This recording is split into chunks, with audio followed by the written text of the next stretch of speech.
In the wild, mysterious depths of Brittany, France, sits an old abandoned shack. Surrounded by ancient oaks and home to all manner of forest dwellers, it is here that we meet to share our stories.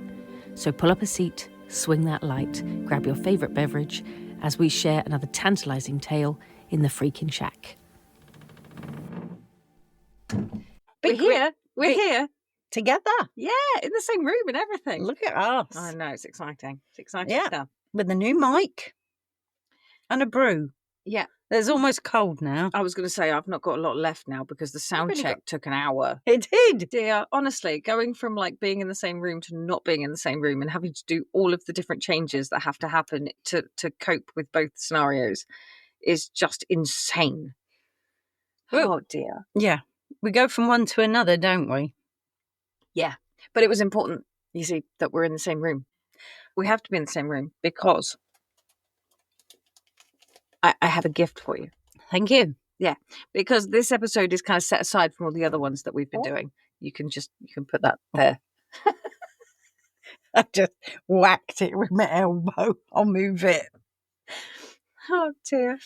You can cut that out. But you've already had your birthday present. Yes. But this one is a pod present. Is it? Yeah.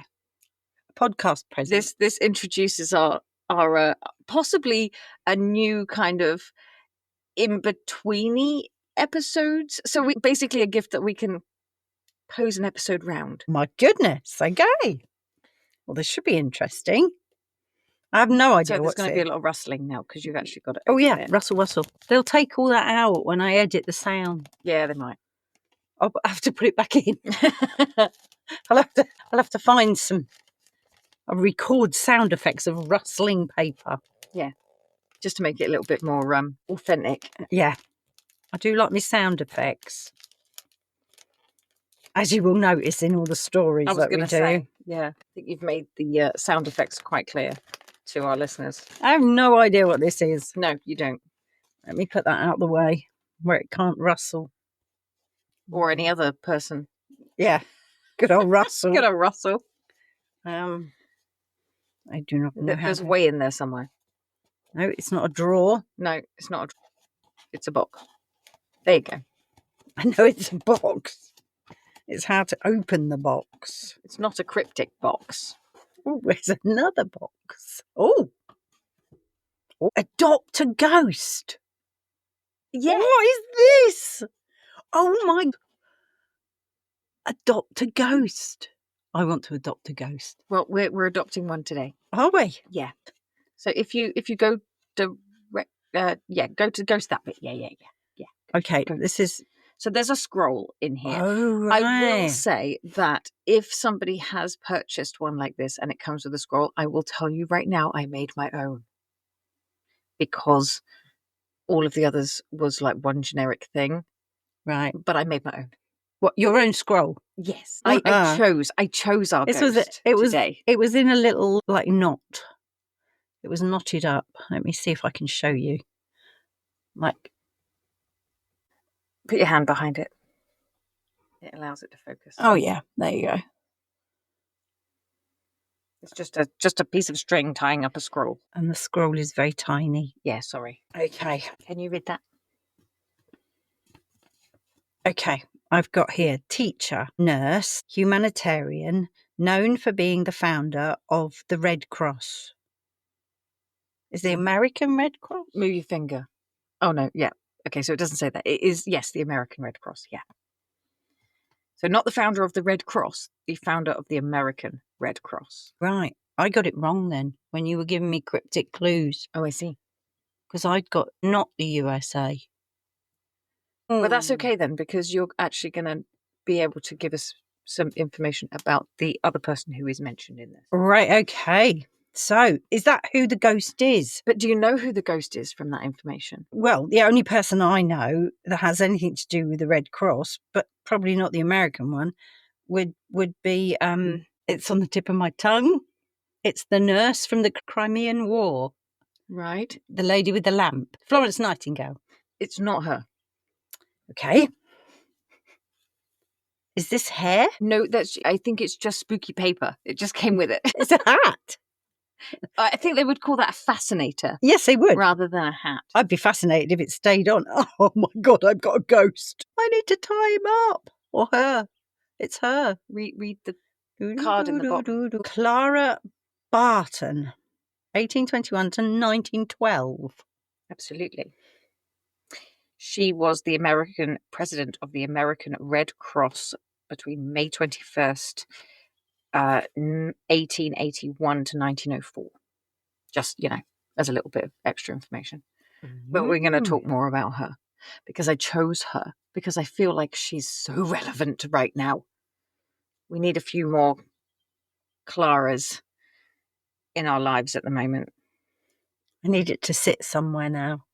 Yeah, we need to give her a home in the shack. Trying to see if I could get the light down lower, but we'd only smack our heads on it. I'm going to leave her in a box. Love that. Little ghost. Yeah. Okay, so we are adopting the ghost of Clara Barton today. Okay. I'm going to tell you a little bit about her. Okay. Because we're going to have a little bit of an episode on the ghost that we've adopted. And we can do this again, adopting another ghost and then talk about a person. Oh, I love it. Yeah. So this week. And we could get listeners to adopt ghosts. Yeah. And then send us a picture of your ghost. Yeah. And then we can look it up and get some details. Or if you've got details already, it could even be somebody in your family. Yeah. Tell us their story and we'll adopt their ghost. That is so cool. I love it. So I love this. I thought it was quite a nice little tangent, shall we say. A wee tangent. Anyway, our lovely Clara was born on December 25th. Really? Yeah. December 25th, 1821 in Oxford, Massachusetts. Not the UK. She actually died on April 12th, 1912.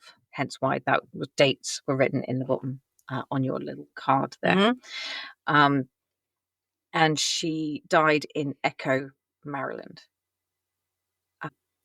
Spelled Echo, as in Echo, spelled that way. Hello. Hello. She was an American teacher, a nurse, humanitarian, hence why that was all, and the founder of the American Red Cross was all written on your piece of paper. Very exciting stuff. And she was an absolutely amazing person. She never married. She was what do they call them? A spinster. A spinster, yeah. Anyway, born on Christmas Day, 1821, Oxford, Massachusetts. She was the youngest of 5 children. And her dad was called Stephen, and her mum. Oh, I'm so confused. She was the daughter of Stephen and Sarah Barton. Sorry, she was Sarah. Father was a farmer and a horse breeder, and her mother managed the household, as women often did in those days. There was the whole big thing around her helping at the church when she was a child. Her father, it said, served under the general in the military in the Indian Wars, served under General Anthony Wayne. He was a captain in the militia and was elected in 1836 to the Massachusetts House of Representatives. So her family were up there, She had 2 brothers, Stephen and David, and 2 sisters, Dorothy, otherwise known as Dolly, and Sally, all at least 10 years older than her. So she was the youngest. She was the baby.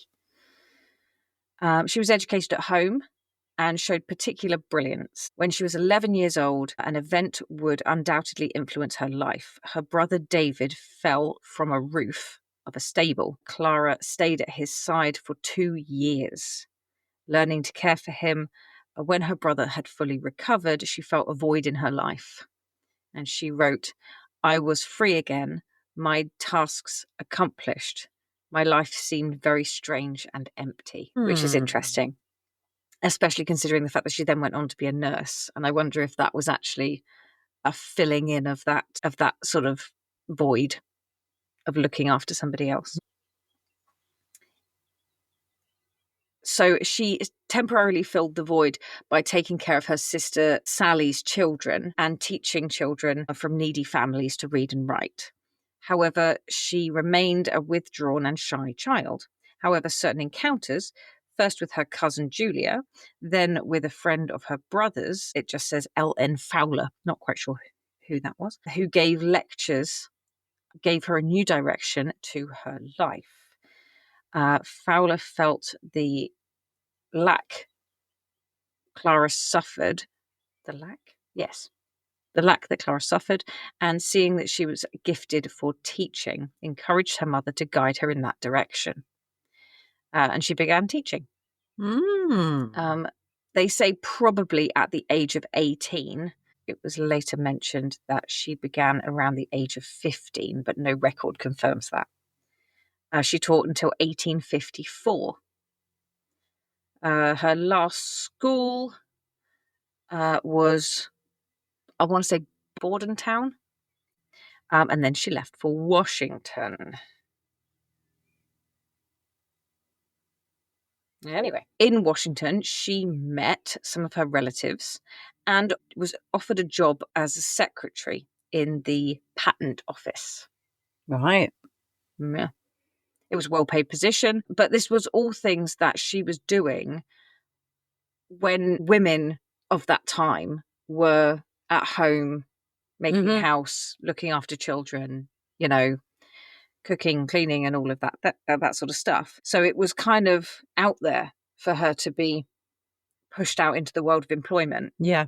And seemingly being taken seriously as a woman. I'm going to just skip ahead to the next section, because when the Civil War began, Clara Barton left her post in Washington. Like many other women at the same time, she volunteered to care for wounded soldiers. She quickly realized that the army was ill-prepared in the medical field.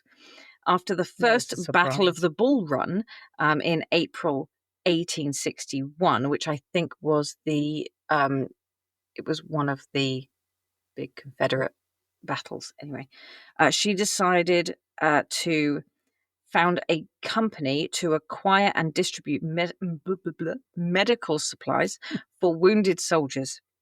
It took her more than a year of battling bureaucrats to get this done. Her experience in Washington undoubtedly helped her a lot. In July 1862, she finally obtained the desired authorization, which allowed her to help on some of the most terrible battlefields of the Civil War, such as the Siege of Petersburg and the Siege of Richmond. It did not matter to her, this is where we get into a bit of her character, it didn't matter to her whether the wounded soldiers were Northern or Southern. She treated combatants equally well without distinction. Without knowing Henry Dunnant's experience at the Battle of, here we go, Solferino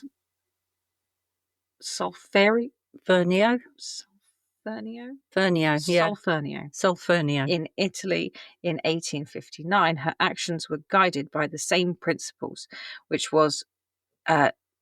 led in 1863 to the creation of the International Committee for the Relief of Wounded Soldiers, that was renamed International Committee of the Red Cross.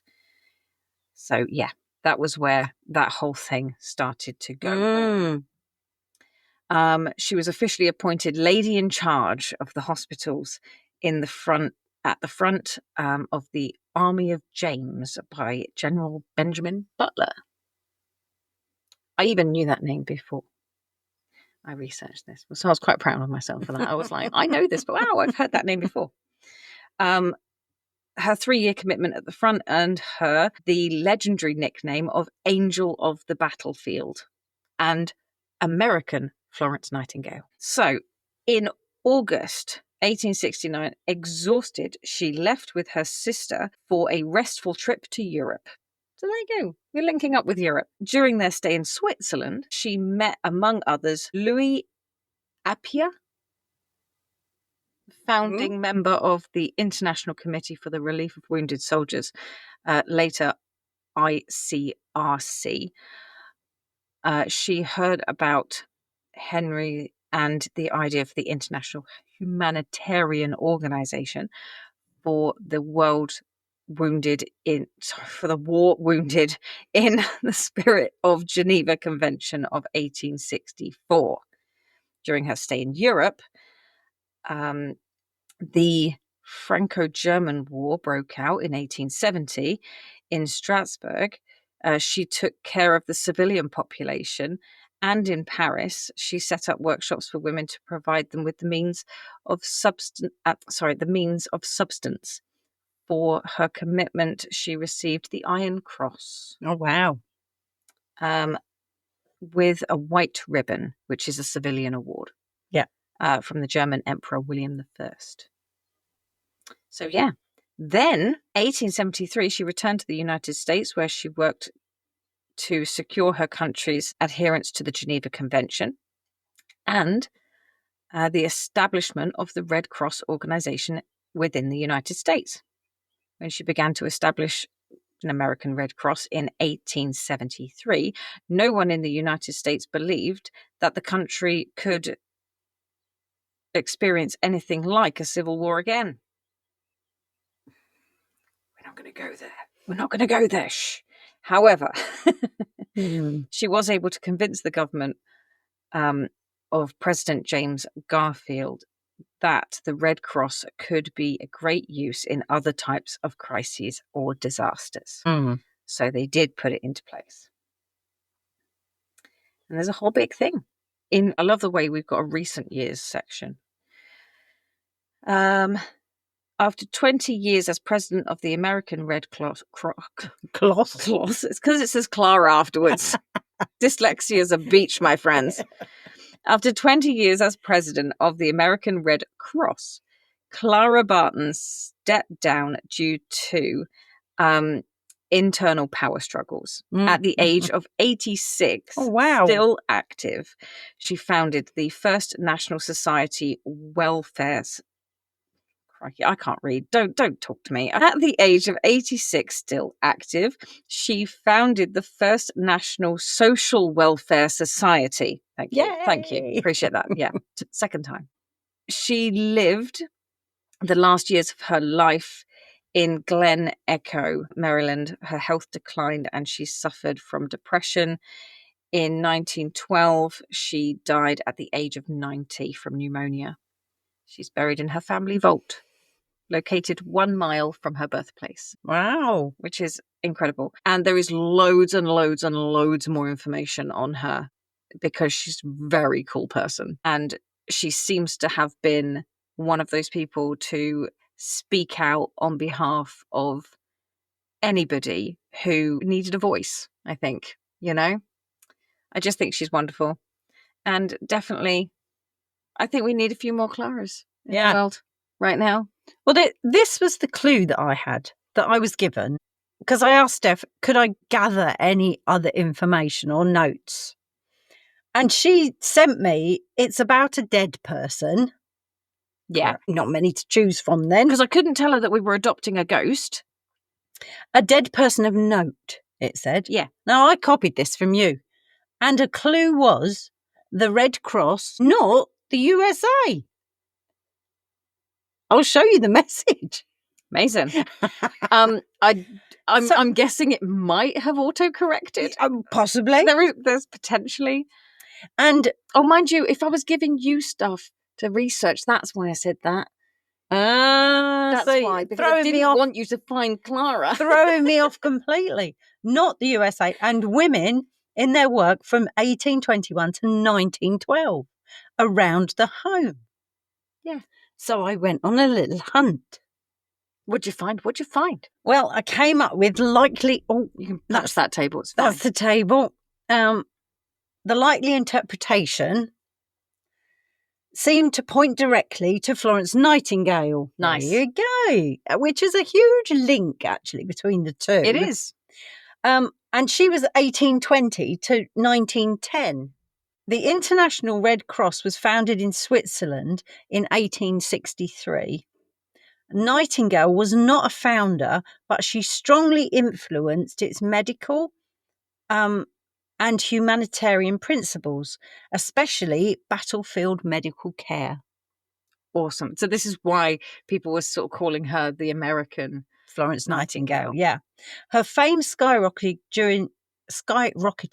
during the Crimean War, where her reformist nursing methods transformed war hospitals into something less deadly than the battlefield.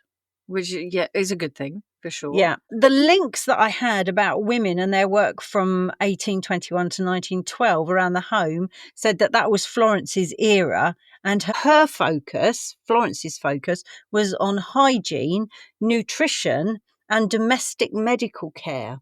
Mm. And a woman's role as a caregiver. So, Is this where doctors, that sort of doctor nurse, male female kind of thing started? yeah, I'm guessing this is where it kind of happened, where those gender roles started to come in, where it was a woman's caring. Yeah, but there was always gender roles because men always decided what was best for women. Yeah. I mean, if women got a bit cross about something, we were having the vapours. The what now? The vapours. What kind of vapour? I see. Oh, you need to go and sit down, woman, because women get the vapours when you get too emotional, too hysterical. Yeah, yeah. You don't have issues with what the men are doing. You're just hysterical. Yeah. Okay. So let's all the men go off and start a war, because that's all. Yeah.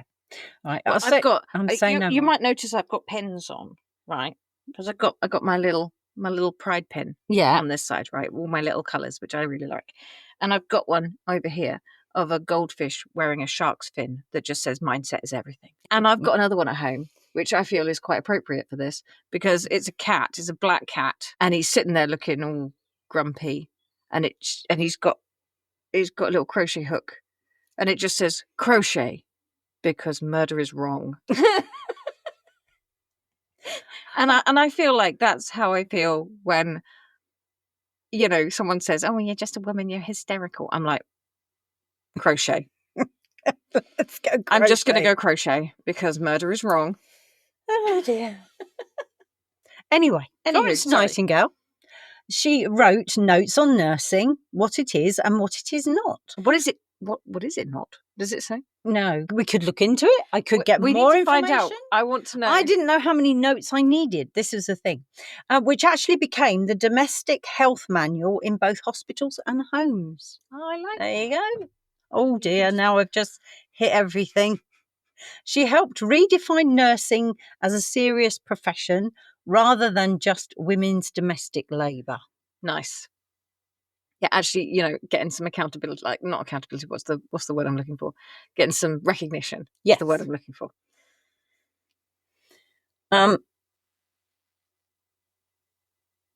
So there is some links to a little story that I have about Florence Nightingale. Love it. Because there are stories of Florence Nightingale's ghost appearing in old hospitals, particularly in the Royal Victoria Hospital in Netley, or now I'm going to murder this word, Scutaria Barracks. If you're going to murder anything, a hospital word is probably a good one. So what I'm going to do is I'm going to tell you a story. But I'm going to whiz it forward a little bit here. Okay. I'm going to tell you a story. Swing that light. Swing that light. This is a fictional story, but fictional story or fictitious? Oh, okay. Help me out here. It just means fiction. Okay. It's a fictitious story. Gotcha. Okay. Fictional. So it's not real. But it is based on stories that have been passed down from nurses in the old hospitals. Oh, okay. Okay. So it's based on reality. It's based, but yes. A fictional telling of. Yes. Okay. Sorry, yes. I just kicked my chair. We're not very good at this, are we? Oh dear. So this is the recollection of a young trainee nurse who has just started at a hospital called St. Catherine's.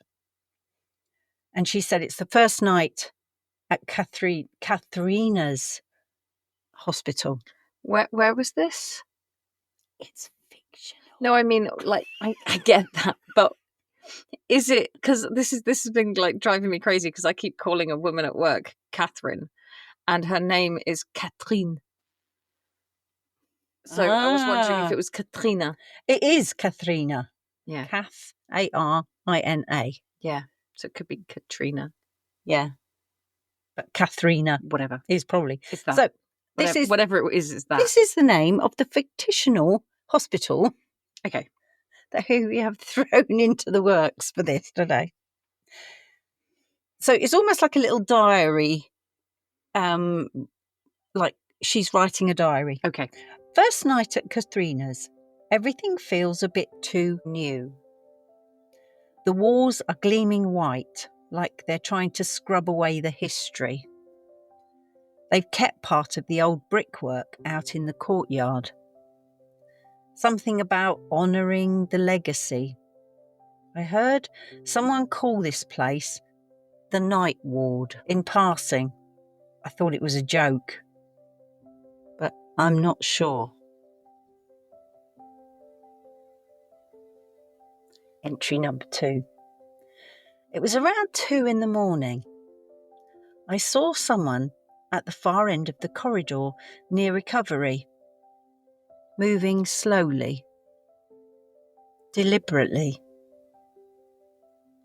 She was wearing an old-fashioned nurse uniform, pale blue with a long apron, and she was carrying not a torch, but a lantern. One of those old oil type lanterns. When I rounded the corner, she'd gone. No doors nearby, no footsteps, just silence. Entry number 3. We lost a patient in room 12 to a cardiac arrest today. It was very quick. One of the senior nurses muttered, "She must have missed that one tonight." I asked who she meant, and she smiled kind of sideways and said, "The lady. She does her rounds still. You'll see." Sometimes, she says, if she touches them, they'll pull through. If not, she trailed off like it was obvious. Oh, that's sad. So were they hoping that she was going to come and touch that person and she missed that one? Is that what they meant? Or perhaps it wasn't meant to be. It wasn't meant to be. Entry number 4. The whisper. I dozed off in the staff room. I dreamt I was somewhere else. There was mud everywhere, blood, soldiers crying out, and she was there again, kneeling beside a man with a bandaged leg, stitching him up with trembling hands. When she looked at me, she whispered, "The work never ends." Then I woke to the smell of a candle wax and carbolic that lingered in the air. My uniform had a faint smear of what looked like ash along the hem. I hadn't noticed it before.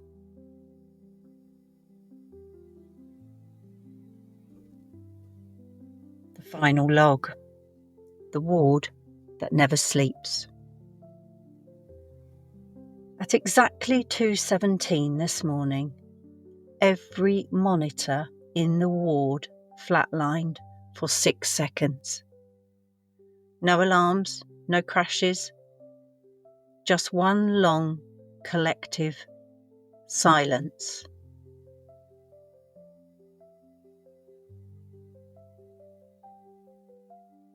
When the screens came back, nobody had arrested, but every patient's bed was tidied, charts were turned to the right page, drawers were shut, gloves refolded. One of the night staff told me she trained half of us and never clocked off. They say she walks because the dead never let her rest. Whoa. They call her the lady with the lamp, or just her. I leave the ward door ajar now,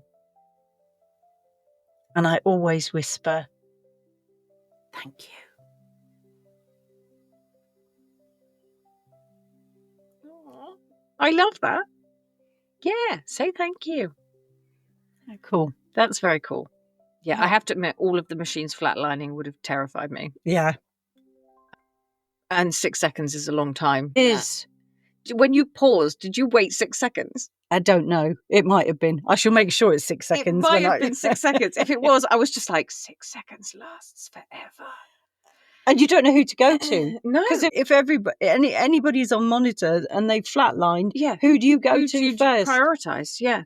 And by the time you've made that decision, everything suddenly all comes back on again. Yeah. Crazy.